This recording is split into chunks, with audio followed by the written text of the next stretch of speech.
Hi everyone, कैसे हो आप सभी लोग। आई होप आप लोग अच्छे होंगे। मैं हूं राहुल जयसवाल एंड स्वागत करता हूं आप सभी का एक बार फिर हमारे यूट्यूब चैनल JR ट्यूटोरियल्स में।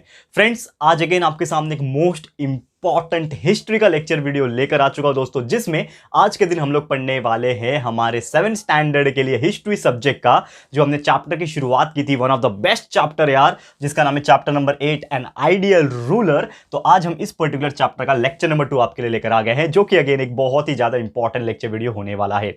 तो दोस्तों यार, जब मैंने ये चैप्टर की जब शुरुआत की थी तो ऑलरेडी एक चीज बताया था कि ये चैप्टर हम पढ़ने वाले हैं छत्रपति शिवाजी महाराज, क्योंकि वो ही एक ऐसे रूलर थे, एक ऐसे राजा थे जो बहुत ज़्यादा आइडियल थे। और आज भी हम उसका जब नाम लेते हैं, शिवाजी महाराज का जब हम नाम लेते हैं तो हमारे गूज बम्स आ जाते हैं, ठीक है ना। आज भी आप देखोगे तो मेरे गूज बम्स है, क्योंकि उनका नाम लेने से यार मतलब एक तरीके से अलग से खुशी होती है कि अगर वो शायद नहीं होते तो आज भी शायद हम मुगल्स के अंडर में होते या फिर शायद उसके बाद ब्रिटिशर्स के अंडर में होते। तो ये बहुत सारी चीज़ें जो है कहीं ना कहीं शिवाजी महाराज के वजह से चेंज हुई है, और हमें इस चीज़ का बहुत ज़्यादा प्राउड फील होना चाहिए, आप सभी को फील होना चाहिए। और प्लस पॉइंट ये है कि वो हमारे महाराष्ट्र से बिलोंग करते थे, तो ये एक सबसे बड़ी खुशी देती है हमें, ठीक है। तो बहुत अच्छी बात है, उन्होंने हर देश के लिए मतलब देश के सभी राज्य के लिए उन्होंने बहुत सारी चीज किया है। इसीलिए न सिर्फ महाराष्ट्र, पूरे इंडिया में उनकी इज्जत की जाती है। आप कहीं पे भी चले जाओ, शिवाजी महाराज का नाम हमेशा गूंजता रहता है। और यही चैप्टर जो है इस बारे में हम लोग पढ़ने वाले। तो स्टार्ट मैंने कर दिया था ऑलरेडी, जिसमें मैंने बताया था किस प्रकार शिवाजी महाराज ने फाउंडेशन रखा था स्वराज का, एंड बहुत सारी चीजें स्वराज के रिलेटेड मैंने बताई थी। उनका स्किल कैसा था, ऑर्गेनाइजेशनल स्किल, और क्या क्या चीज वो केयर करते थे, रायत लोग का यानी फार्मर्स लोग का कैसे केयर करते थे, ये सभी चीज ऑलरेडी डिस्कस कर दिया था। उसके आगे के जो टॉपिक्स है वो डिस्कस करेंगे। लेकिन एक और चीज, आप हमारे प्लेलिस्ट को कंटिन्यूअसली चेक कर सकते हो। प्लेलिस्ट आपके लिए पूरा हमने बना के रखा है। साइंस पूरा कंप्लीट है, मैथ्स पूरा कंप्लीट है, पूरे लेक्चर्स कंप्लीट है, जितने भी चैप्टर्स है पूरा सिलेबस हमने कंप्लीट कर दिया। History, geography, political science, civics जो है वो भी ऑलमोस्ट कंप्लीट है। जो जो चीज़ें हैं वो हम ला रहे हैं। तो आप अच्छे से प्लेलिस्ट को चेक करते रहो, अच्छे से पढ़ाई करते रहो। और साथ ही में अगर आपने अभी तक हमारे 2 चैनल को सब्सक्राइब नहीं किया है तो बाकी 2 चैनल को भी सब्सक्राइब कर देना। JR टॉक्स आपको करियर गाइडेंस और मोटिवेशन करने में हेल्प करता है। JR व्लॉग्स भी है जो व्लॉगिंग के लिए मैं डालता हूँ, जरूर से जाके देखना, आपको अच्छा लगेगा। और एक चीज़ last but not the least, कि आप हमें इंस्टाग्राम पे जरूर से फॉलो कर लेना। पढ़ाई करते करते जब आप हमारे वीडियोस देखते हो ना, तो जब मैं ऐसा पढ़ा रहा हूँ वीडियोस देखने के टाइम ही आप उसका स्क्रीनशॉट ले लो या फिर स्क्रीन रिकॉर्डिंग कर लो और आप अपने इंस्टाग्राम स्टोरी पे उसको पोस्ट करो और मुझे भी टैग करो, ठीक है। बहुत ही अच्छा लगेगा और मैं आपको रीमेंशन कर दूंगा, ठीक है। बहुत ही अच्छा मजा आएगा, सोशलाइज होना जरूरी है, ठीक है। तो फॉलो कर लेना, if you want to follow तो then please follow me. And साथ ही में हम लोग चैप्टर की शुरुआत करेंगे। देखो, चैप्टर की शुरुआत मैंने कर दी थी, लेकिन एक मोस्ट इंपॉर्टेंट आज टॉपिक पढ़ाने वाला हूं जो कि आपको सुन के बहुत अच्छा लगेगा। क्या टॉपिक है आज का? जो पहला टॉपिक है वो है शिवाजी महाराज ने जब आर्मी बनाई थी। जैसे कि आप जानते हैं कि शिवाजी महाराज जो थे बहुत ही अच्छे रूलर थे। जब शिवाजी महाराज ने कुछ आर्मी जब बनाए थे उसमें बहुत सारे रूल्स उन्होंने बनाए थे। शिवाजी महाराज ने जब आर्मी बनाए थे तो उसमें बहुत सारे रूल्स बनाए थे। Rules in the sense policy भी बनाई थी उन्होंने, ठीक है ना। रूल्स था, पॉलिसी था, ठीक है ना, regarding army, policy regarding the army. अब आर्मी जो था, जैसे कि आप जानते हैं कि आज के डेट में भी हमारे पास आर्मी है, जैसे इंडियन आर्मी हम बोलते हैं, तो इंडियन आर्मी है, इंडियन नेवी है, इंडियन एयरफोर्स है, ठीक है ना। तो उसके भी कुछ रूल्स एंड रेगुलेशन होते हैं, एडमिशन प्रोसेस भी होता है, तो बहुत सारी चीज़ें होती हैं। तो सेम उसी प्रकार शिवाजी महाराज के भी बहुत सारे रूल्स एंड रेगुलेशन थे। शिवाजी महाराज ने बहुत ही स्ट्रिक्ट डिसिप्लिन और स्ट्रिक्ट बोलते हैं ना चीज़ें मेंटेन की थी आर्मी में। क्योंकि देखो, जब भी आप आर्मी की बात करते हो तो अगर आर्मी में ही डिसिप्लिन नहीं रहेगा, आर्मी में ही मेंटेनेंस अगर नहीं रहेगा, तो मतलब बाकी चीज़ से क्या एक्सपेक्ट कर सकते हैं। क्योंकि देखो, हम आम जनता है तो हम अपनी मर्जी से जब चाहे तब कुछ कर सकते हैं। जब चाहे खाना खा लिया, घूम लिया, इधर कर लिया, उधर कर लिया, टाइम पास कर लिया। लेकिन आर्मी ऑफिसर अगर ऐसा करेगा तो देश की रक्षा कौन करेगा? समझ में आ रहा है? तो सेम इसीलिए शिवाजी महाराज ने कुछ रूल्स बनाए थे, बहुत ज़्यादा स्ट्रिक्ट रूल था। एंड साथ ही में वो रूल्स इसलिए भी थे ताकि जो शिवाजी महाराज ने जो स्वराज का सपना देखा था वो अच्छे से फुलफिल हो जाए। और साथ ही में ऐसा नहीं है कि जब शिवाजी महाराज जब स्ट्रिक्ट रूल अगेंस्ट बना रहे हैं आर्मी के, तो उनको कुछ पे नहीं कर रहे हैं, उनको वो पे भी कर देते। तो एकदम टाइम टू टाइम सैलरी उनको दिया जाता था। यानी कि जो भी आर्मी ऑफिसर्स होते थे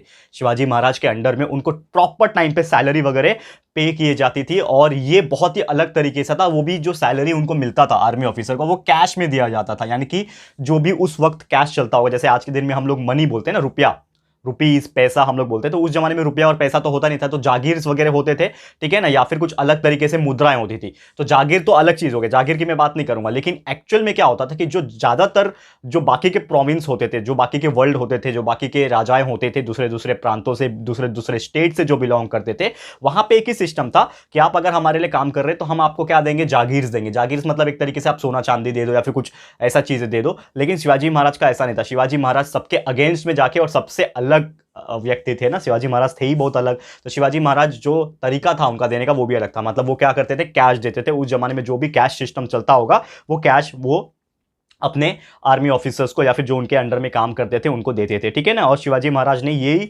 चीज़ बहुत ज़्यादा स्ट्रिक्टली फॉलो की थी और टाइम टू टाइम देने का वादा भी किया था कि जैसे ही कुछ भी चीज़ होता था तो वो टाइम पे सैलरी मेंशन करते थे। और एक और उनकी खास बात ये थी कि शिवाजी महाराज की एक बहुत अच्छी चीज़ थी कि शिवाजी महाराज अपने जितने भी आर्मी ऑफिसर्स थे या फिर जितने भी वर्कर्स उनके अंडर में काम करते थे, जितने भी सहयोगी थे, उनका बहुत ही अच्छे से ख्याल भी रखते थे। और साथ ही में जो सोल्जर्स होते थे, जो सैनिक होते थे, सोल्जर्स होते थे, उनको ब्रेवरी अवार्ड वगैरह दिया जाता था। यानी कि अगर उन्होंने बहुत अच्छा परफॉर्मेंस दिया, ठीक है, तो उनको ब्रेवरी अवार्ड वगैरह दिया जाता। जैसे आज के डेट में हम लोग बोलते हैं बहुत सारे अवार्ड्स मिलते हैं, अगर किसी आर्मी ऑफिसर ने बहुत अच्छा काम किया, दुश्मन को मार गिराया, तो उसको अवार्ड मिलते हैं, पता है ना आपको। सेम उसी प्रकार उस जमाने से ही ये चीज़ चलते आ रहा है, इसीलिए शायद हमने ये सब चीज़ें फॉलो किया है, देख देख के, हिस्ट्री से देख देख के फॉलो किया है। लेकिन उस जमाने में ब्रेवरी अवार्ड दिया जाता था, ठीक है ना। और बहुत सारे लोग ऐसे होते थे जो शहीद हो जाते थे, यानी कि उनकी जान चली जाती थी लड़ाई करने के टाइम। तो शिवाजी महाराज एक ऐसे व्यक्ति थे जो अगर फॉर एग्जाम्पल कोई उनका सैनिक मरते मरते, आई मीन टू से लड़ते लड़ते मर गया, ठीक है ना, अगर फॉर एग्जाम्पल कुछ लड़ाई हो रही है एंड सैनिक की कुर्बानी हो गई, तो शिवाजी महाराज ये देखते थे कि अगर वो व्यक्ति मर गया है तो उसके परिवार की पूरी जिम्मेदारी मेरी है, मैं उनका ख्याल रखूंगा। तो ऐसे थे हमारे, इतने महान थे हमारे शिवाजी महाराज। यानी कि पहले के जमाने में राजा लोग को कुछ फर्क नहीं पड़ता था, प्रजा है यानी नॉर्मल पीपल है, मर गए तो मर गए, हमको क्या करना है, ठीक है ना, हमारे लिए मरे अच्छी बात है। लेकिन शिवाजी महाराज थे ऐसे थे कि वो हमेशा अपने जितने भी सैनिक थे उनका तो ख्याल रखते थे, साथ ही में उनके परिवार का, उनके फैमिली का भी बहुत ही अच्छे तरीके से ख्याल रखते थे। और यही चीज़ शिवाजी महाराज को बहुत ही ज़्यादा खास बनाता है। और एक और चीज़ इसमें एक प्लस पॉइंट ये है कि शिवाजी महाराज जो थे ना, ऐसे थे कि अगर बाई चांस वो लड़ाई कर रहे हैं और दुश्मन का जो सेना है उसमें से कोई घायल हो गया तो उनकी भी वो सेवा करते थे। फॉर एग्जाम्पल कोई सामने वाला दुश्मन है हमारा, वो हमसे लड़ाई कर रहा है, तो उसके सैनिक घायल हो गए तो उसको भी प्रॉपर ट्रीटमेंट प्रोवाइड करना। साथ ही में अगर कोई सैनिक सामने वाला है, दुश्मन सैनिक है, उसने सरेंडर कर दिया कि हाँ मुझे माफ़ कर दो, मैं लड़ाई नहीं करूंगा, तो सरेंडर अगर करते हैं ना हम लोग, तो सरेंडर जब कर दिया उसने, तो वो सरेंडर किए हुए आर्मी ऑफिसर को भी सजा नहीं दी जाती, एक प्रॉपर तरीके से जिंदगी जीने का मौका शिवाजी महाराज देते हैं और बहुत ही अच्छे से ट्रीट देते हैं। बहुत ट्रीट देना मतलब एक तरीके से बहुत ही अच्छा व्यवहार करना। ऐसा नहीं कि तू दुश्मन है मेरा, मैं तेरे को काल कोठरी में डाल दूंगा, जेल में डाल दूंगा, ऐसा नहीं। एक तरीके से प्रॉपर तरीके से ट्रीटमेंट उनको दिया जाता था। ये बहुत ही अच्छी तरीके से वो ऐसा देखभाल करते थे। इसीलिए शायद शिवाजी महाराज का ये जो पॉलिसीज था, ये जो रूल्स थे, वो बहुत ही ज़्यादा अलग थे और इसी से शिवाजी महाराज एक बहुत ही महान राजा के रूप में सामने आते हैं। क्लियर है? तो उम्मीद करता हूँ कि ये चीज़ आपको पहला जो टॉपिक है बहुत ही अच्छी तरीके से समझ में आ गया होगा। नेक्स्ट टॉपिक की अगर बात करें तो वो है दोस्तों, बहुत सारे ऐसे पॉलिसीज थे, उसको भी हम लोग डिस्कस करेंगे। Policy of tolerance. देखो अब पॉलिसी ऑफ टॉलरेंस क्या है, तो नॉर्मली शिवाजी महाराज जैसे मैंने बताया कि बहुत ज़्यादा ख्याल रखते थे अपने सैनिकों का और बहुत सारी चीज़ रखते थे। लेकिन शिवाजी महाराज को ना अपनी पूरी ज़िंदगी में बहुत ज़्यादा स्ट्रगल करना पड़ा है। मतलब ऐसा नहीं है कि वो आए और सीधा सीधा राजा बन गए, ऐसा तो हुआ नहीं। तो शिवाजी महाराज ने मतलब बचपन से ही ये सब चीज़ें देखा है और बहुत सारी एनिमीज़ के साथ उन्होंने लड़ाइयाँ लड़ी है। जैसे कि एग्जाम्पल के तौर पर अगर बात किया जाए तो उनके बहुत सारे दुश्मन रहे, जैसे आदिल शाह हो गए, मुगल्स हो गए, ठीक है ना, फिर ऐसे बहुत सारे सिद्दी पावर हो गए। तो ये टाइम पर उन्होंने बहुत सारी लड़ाइयाँ लड़ी और उनके बहुत सारे कई सारे क्या थे, दुश्मन भी रहे। तो उसमें से मोस्टली जो थे वो इस्लामिक पावर्स थे, क्योंकि मुगल्स वगैरह थे, सुल्तानेट्स जो थे वो सब क्या थे, वो क्या थे, इस्लामिक पावर्स थे। तो इस्लामिक पावर से उनको बहुत ज़्यादा एक तरीके से लड़ाई करना पड़ा था और स्ट्रगल बहुत ज़्यादा करना पड़ेगा। लेकिन इसके बावजूद स्वराज के अंदर, यानी कि जो शिवाजी महाराज ने जो स्वराज बनाया था, अपनी जो स्वतंत्रता सेना एक तरीके से बनाई थी, स्वराज के अंदर बहुत सारे ऐसे व्यक्ति थे जो मुस्लिम थे, जो बहुत सारे लोग थे मुस्लिम थे, लेकिन फिर भी वो शिवाजी महाराज के लिए काम करते थे और शिवाजी महाराज इनको भी बहुत ही अच्छे से रिस्पेक्ट देते थे। और यही चीज़ मुझे अच्छा लगता है, यही तो चीज़ हमारे देश की खास बात है यार। मैं तो चाहता हूँ यार, मतलब आज के डेट में जो कुछ लोग हैं जो गलत चीज़ें फैलाते हैं हिंदू मुस्लिम अलग अलग कास्ट के नाम से, तो ये सब ना हो यार। हम सब इंसान ही है यार, चाहे हिंदू हो, चाहे मुस्लिम हो, चाहे सिख हो, चाहे ईसाई, सब एक ही इंसान तो है, ठीक है ना। तो एक इंसान जैसे मिलजुल के रहेंगे, आपस में एक दूसरे की मदद करेंगे, तो कितनी खूबसूरत जिंदगी होगी, ये हमको सोचना चाहिए। और हमारे देश को कैसे आगे बढ़ाना है वो सोचना चाहिए ना। लेकिन कैसा था कि बहुत सारे पहले के ज़माने में भी लोग थे और आज भी शायद बहुत सारे ऐसे पॉलिटिकल्स चीज़ें हैं जो मैं नहीं बोलना चाहूँगा यहाँ पे, लेकिन बहुत सारे पॉलिटिकल मुद्दे होते हैं जिसमें बहुत सारे लोगों को बदनाम किया जाता है और मुझे अच्छा नहीं लगता। लेकिन यहाँ पर हमको एक चीज़ सीखनी चाहिए कि शिवाजी महाराज कितने बड़े रूलर थे, ठीक है ना। अगर पावर हो किसी के हाथ में तो शिवाजी महाराज जैसी होनी चाहिए कि वो हर एक को इक्वली ट्रीट करते थे। और उनकी खास बात ये थी कि उनके अंडर में हिंदू तो बहुत सारे लोग थे, ठीक है ना, मराठा बहुत सारे लोग थे, लेकिन सबसे इंपॉर्टेंट चीज़ कि मुस्लिम भी उनके अंडर में काम करते थे और बहुत सारे ऐसे इंपॉर्टेंट जो थे वो मुस्लिम थे। जैसे कि एग्जांपल के तौर पे बताऊं आपको कि जब अफजल खान से जब मीटिंग फिक्स हुई थी शिवाजी महाराज की, आपको मैंने बताया था ना स्टोरी, अफजल खान धोखे से मारने वाला था शिवाजी महाराज को, लेकिन शिवाजी महाराज ने धूल चटा दी। तो उस टाइम पे नॉर्मली जो सिद्दी इब्राहिम थे, जो कि बहुत ही ट्रस्टेड सर्वेंट थे किसके, शिवाजी महाराज के, तो वो भी एक मुसलमान थे, मुस्लिम थे। सिद्दी हिलाल जो थे वो भी एक बहुत इंपॉर्टेंट सरदार हुआ करते थे आर्मी में शिवाजी महाराज के, वो भी इस्लामिक थे, ठीक है ना। फिर दौलत खान जो थे वो भी एक बहुत इंपॉर्टेंट ऑफिसर थे नेवी के अंदर, स्वराज के अंदर। तो कहने का मतलब क्या है कि कितने सारे मुस्लिम ऐसे थे, इस्लामिक रिलीजन से बिलोंग करने वाले ऐसे व्यक्ति थे जो शिवाजी महाराज के साथ में मिलकर काम करते थे, और शिवाजी महाराज उनको बहुत ही अच्छी तरीके से मानते थे और अपने सेना में उनको कंसीडर करते थे, ठीक है ना। तो यही चीज एक बहुत खास बनाता है शिवाजी महाराज के बारे में। और साथ ही में शिवाजी महाराज ऐसे थे, उन्होंने बहुत सारे रिलीजियस पॉलिसी को माना था। जैसे कि एग्जांपल के तौर पे कि अगर बाय चांस हमारी दुश्मन से लड़ाई हो रही है, ठीक है ना, कोई इस्लामिक दुश्मन है हमारा, उससे लड़ाई हो रही है, तो लड़ाई करने के टाइम फॉर एग्जांपल कि अगर उनके कोई भी चीज़, जैसे कि हमने उनकी फोर्ट को हथिया लिया, यानी कि उनके किला को हमने अपने कब्जे में ले लिया, तो हो सकता है उनके किले में मस्जिद होगा, मॉस्क्यू जिसको बोलते हैं, तो ऐसा नहीं होना चाहिए कि वो मॉस्क्यू को कोई नुकसान पहुंचे। शिवाजी महाराज अपने सैनिकों को आदेश देते थे कि आप कुछ भी करो, उनको हरा दो चलेगा, उनको उनका जो फोर्ट है हमारे कब्जे में आ जाएगा, लेकिन अगर वहां पे आसपास मस्जिद है तो उनको हाथ मत लगाओ, क्योंकि उनका रिलीजियस सेंटिमेंट्स उनके साथ जुड़ा हुआ है। तो शिवाजी महाराज ऐसे थे कि वो हिंदू के बारे में सोचते थे, मुस्लिम के बारे में भी उतना ही सोचते थे। ये एक प्लस पॉइंट था शिवाजी महाराज का। साथ ही में अगर बाई चांस लड़ाई करने के टाइम या फिर कभी जो रेड डालते थे वो, या फिर जब वो फोर्ट वगैरह में जाते थे, तो अगर बाय चांस उसके किसी भी सैनिकों के हाथ में जो होली बुक होता है, ठीक है ना, जो इस्लाम का होली बुक जो होता है जिसको होली कुरान कहते हैं, तो होली कुरान अगर बाय चांस किसी के हाथ में आ गया तो बोलते थे कि उनको हैंड ओवर कर दिया जाए किसी भी मुस्लिम को, यानी कि क्योंकि वो उनके लिए बहुत सही जगह है, तो इस हिसाब से बोलते थे, यानी कि उनको वेस्ट नहीं होने देना, या फिर जमीन पे पड़ने नहीं देना है, या फिर इस गलत हाथों में नहीं जाने देना है, वो प्रॉपर जिसको बिलोंग करता है उनके हाथ में जाए। तो ये भी एक बहुत ही महान वाला चीज़ है, हम लोग बोल सकते हैं शिवाजी महाराज करते थे। बहुत ही अच्छा लगता है ये सब सुन के, ठीक है। तो इन शॉर्ट कहने का मतलब इस टॉपिक के थ्रू हमको एक चीज़ क्या समझा कि शिवाजी महाराज एक ऐसे रूलर थे जो कभी भी किसी भी चीज़ में भेदभाव नहीं करते, चाहे वो हिंदू हो, मुस्लिम हो, चाहे वो गरीब हो, चाहे वो अमीर हो, चाहे वो स्ट्रांग हो या फिर वीक हो। तो ये बहुत ही अच्छी चीज़ है, और एक राजा के अंदर यही सब चीज़ें होनी चाहिए जो कि एक राजा को और ज़्यादा महान बनाती है, ठीक है ना। और काश, मुझे ऐसा लगता है कि काश जो अभी का पॉलिटिकल सिस्टम हमारे इंडिया में है वो भी ये सब चीज़ अगर फॉलो करे तो हमारा इंडिया बहुत ज़्यादा खूबसूरत हो जाएगा और ऐसे हमारा देश तरक्की करता रहेगा। क्लियर है? चलिए आगे बढ़ते हैं, नेक्स्ट टॉपिक पे जाते हैं। तो नेक्स्ट टॉपिक बहुत एक अच्छा टॉपिक है और लास्ट टॉपिक है आज का, फिर वीडियो यहाँ पे स्टॉप करेंगे आखिरी टॉपिक पढ़ के, जो कि है फ्रीडम के लिए इंस्पिरेशन लेना, ठीक है ना। द इंस्पिरेशन ऑफ फ्रीडम, इसको हम लोग डिस्कस कर लेते हैं।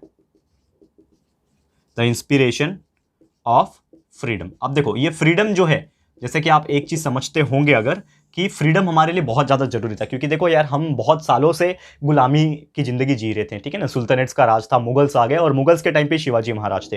तो उन्होंने कैसा बोला कि मुझे अब क्या चाहिए, देश को स्वतंत्र करना है, स्वराज को एस्टैब्लिश करना है, फ्रीडम चाहिए हमें। तो एक इंस्पिरेशन के तौर पर आया। तो जो शिवाजी महाराज ने जो एफर्ट्स लगाया था, ये बहुत ज़्यादा एस्टैब्लिश हो गया और स्वराज को एक स्पेशल वैल्यू के रूप में मिला, यानी कि एक तरीके से लोगों के अंदर एक आस आ गई, एक इंस्पिरेशन आ गया कि यार हम अब लड़ाई करेंगे, अब हम अपने हक के लिए लड़ेंगे और हम स्वराज पाके रहेंगे, स्वतंत्रता पाके रहेंगे। और ये एक बहुत ही ज्यादा वैल्यूएबल चीज था हमारे फ्रीडम के लिए, ठीक है ना। तो उन्होंने एक मेन एम रखा था, अपना लक्ष्य रखा था, किस प्रकार हम जो है इंडिपेंडेंट को एस्टैब्लिश करेंगे और एक सोवरेन एग्जिस्टेंस पाएंगे। सोवरेन का मतलब बिना किसी दबाव के, बिना किसी एक तरीके से डिपेंडेंसी के हम अपना राज्य खुद बना सकते हैं, यानी कि हम एक सोवरेन कंट्री बन के रहेंगे, ठीक है ना। और कोई भी हमें पावर का डोमिनेंस नहीं चाहिए, यानी कि हमारे ऊपर किसी का हाथ रहना जरूरी नहीं है कि मतलब हम किसी के अंडर में, जैसे कि एक टाइम पे सुल्तानेट्स के अंदर थे, मुगल्स के अंदर थे, ब्रिटिश के अंदर थे, लेकिन हम इंडियंस के अंदर वो है। तो वो शिवाजी महाराज एस्टैब्लिश करने की कोशिश कर रहे थे। तो बहुत सारे उन्होंने स्ट्रगल किया मुगल्स पावर के अंदर, फॉरेन के जो पावर्स थे, मुगल के पावर्स थे, यानी उससे बहुत ज़्यादा स्ट्रगल किया, लड़ाइयाँ लड़ी,